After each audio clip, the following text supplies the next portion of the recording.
बिस्मिल्लाहिर्रहमानिर्रहीम। अस्सलाम वालेकुम। खुदा की रहमत से मायूस न हूँ। सवाल: मुझसे एक गुनाह सरजद हो गया है, उसके बाद से रातों की नींद उड़ गई है। क्या करूँ? कहाँ जाऊँ? क्या अपना सब कुछ सदका कर दूँ? क्या अल्लाह इस तरह माफ़ कर देंगे? सख्त परेशानी में हूँ, मेरे लिए क्या रास्ता है? मेरी रहनुमाई फरमाइए। जवाब: मौलाना अब्दुल मालिक। जब गुनाह पर नदामत और पशेमानी हो तो ये ईमान और ज़िंदगी की अलामत है। जब कोई कांटा चुभे या चोट आए और आदमी उसे महसूस करे तो ये इस बात की निशानी है कि जिस्म शल और बेहस नहीं है। नबी अकरम सल्लल्लाहु अलैहि वसल्लम ने फरमाया, जब तुझे नेक काम करके खुशी हो और गुनाह करके तकलीफ हो तो तू मोमिन है। तिरमिजी। गुनाह की मिसाल एक बीमारी की है। जब बीमारी का आगाज हो और आदमी को तकलीफ पहुंचे तो उसका इलाज करता है। अगर इलाज करके बीमारी का अजाला कर लिया जाए तो आदमी सेहतमंद हो जाता है, लेकिन अगर गफलत में मुब्तला हो जाए और इलाज न करे तो बीमारी बढ़ती जाती है, यहाँ तक कि कैंसर या टीबी की तरह मोहलक बीमारी की शक्ल अख्तियार कर लेती है और फिर लाइलाज होकर हलाकत का बायस बन जाती है।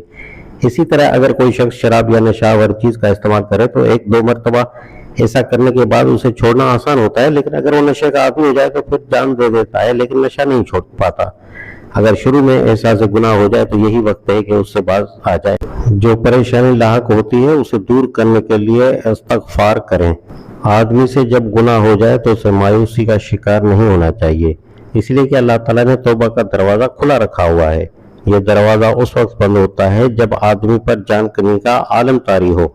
उससे पहले पहले तौबा करे तो तौबा कबूल होती है।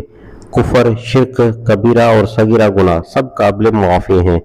कायदा यह है कि जब गुनाह सरजद हो जाए तो आदमी को अवलन उस पर नदामत और शर्मिंदगी होनी चाहिए, फिर वो अल्लाह ताला से उस पर बख्शिश और माफ़ी मांगे। तीसरे दर्जे में इरादा करे कि आइंदा इस गुनाह के करीब नहीं जाएगा और गुनाह के कामों का दोबारा इर्तिकाब नहीं करेगा, बल्कि नेकी को अपना मामूल बनाएगा।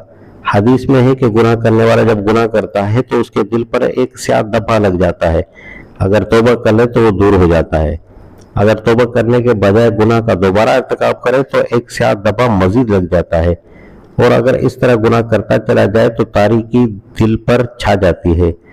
आदमी का दिल स्याह हो जाता है और वो बुराई को अच्छाई और अच्छाई को बुराई समझने लग जाता है, फिर उसे तौबा की तौफीक नहीं मिलती।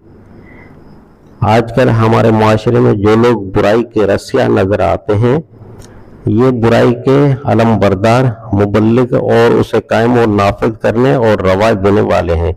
उन्हें बेहयाई, उरियानी, फहाशी, बदकारी, मर्द व जन का अखलाक, शराब व कबाब की महफिलों में नंगे नाच करना, रेडियो, टीवी, केबल के जरिए रक्स व सुरूर की मखलूत महफिलें सजाना और घरों में माओं, बहनों, बेटियों के साथ मिल बैठकर उनको देखना, ये सब उनको न सिर्फ गवारा है बल्कि ये उन्हें रोशन ख्याली नजर आती है।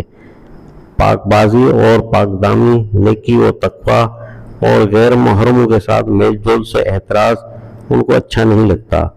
पाकबाज और पाकदामन लोगों को वो दक्यानुसी, गैर तरक्की याफ्ता और इज्जत पसंद करार देते हैं। ये सब लोग नेकी के मद्दे मुकाबले खड़े होते हैं, नेक लोगों के साथ महाज आराई करते हैं और कुफार के आलाकार और उनकी तहजीब के रसिया हैं। ये यकदम नहीं बल्कि तदरीजन इस मकाम तक पहुँचे हैं। यहूद भी मैसियतों के मुख्तलिफ मराइल से गुजर कर अंबिया अलैहिस्सलाम के कत्ल और कुफर तक पहुँचे थे और अल्लाह ताला के गज़ब और गज़ब दर गज़ब के मुस्तहिक ठहरे थे। अल्लाह ताला फरमाते हैं, ये उस सबब से हुआ कि उन्होंने अल्लाह की नाफरमानी की और वो हद से बढ़े जाते थे। अल बकरा आयत नंबर 61। लिहाजा ये नागुज़ीर है कि इस तबके में शामिल होने से पहले अपने आप को बचाया जाए। बुराई की शिद्दत और फहाशी और उरियानी और सकाफती यलगार को देखकर मायूसी भी न हो, बल्कि तौबा और इस्तगफार की राह को अपनाते हुए गुनाह के जज्बात को कंट्रोल करें, क़ुव्वत इरादी को मजबूत करें, शैतानी वसवसास और गुनाह के लिए उकसाहट पर काबू पाएं, अपने आप को माजूर समझना छोड़ दें, गुनाह के लिए जवाब तलाश करने की गलती हरगिज़ न करें, नफ्स और शैतान के चुंगल में गिरफ्तार न हो जाएं। अल्लाह ताला ऐसे लोगों को हिदायत देते हैं जो हिदायत हासिल करना चाहें। जो चाहें कि उन्हें खुद ब खुद हिदायत मिल जाए, उसके लिए उन्हें कुछ मुशक्क़त और तकलीफ न उठानी पड़े, ऐसे लोग हिदायत से महरूम रहते हैं।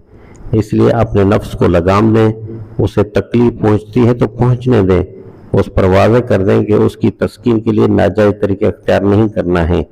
इस सिलसिले में कुरान पाक ने जो उमूमी हिदायत दी है वो दर्जे झेल है। ए नबी, आप हमारा फरमान उनसे कह दीजिए, वो ये है कि ए मेरे बंदो, जिन्होंने अपनी जानों पर ज्यादती की है, अल्लाह की रहमत से मायूस न हो जाओ।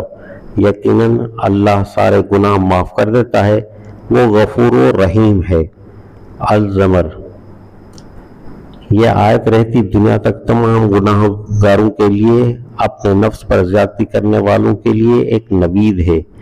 जमीयन यानी सब के सब गुनाह एक साथ माफ़ कर देने की खुशखबरी है। आप माफ़ करवाने के आदाब के साथ माफ़ी मांगिए, आपकी दरख्वास्त हरगिज़ रद्द न की जाएगी। बस सबसे पहले तौबा की शराइत के मुताबिक तौबा करनी चाहिए। दूसरे दर्जे में गुनाह के असबाब का अजाला करना चाहिए जो मामूलात गुनाह की तरफ ले जाते हैं। उनसे दूर रहें, उन्हें बदलें। इस बात का भी ख्याल रखें कि अपने गुनाह का किसी से जिक्र न करें। परेशानी में आपने यहाँ राब्ता किया, अपनी शनाख्त को जाहिर न किया। इस तर्ज अमल पर कायम रहें, किसी के सामने अपने गुनाह का जिक्र न करें। हदीस में इसकी मज़म्मत आई है कि एक आदमी एक तो गुनाह करे फिर उसका चर्चा करे। अल्लाह ताला हम सब की मदद करे, अपनी बंदगी की सादत बख्शे। आमीन।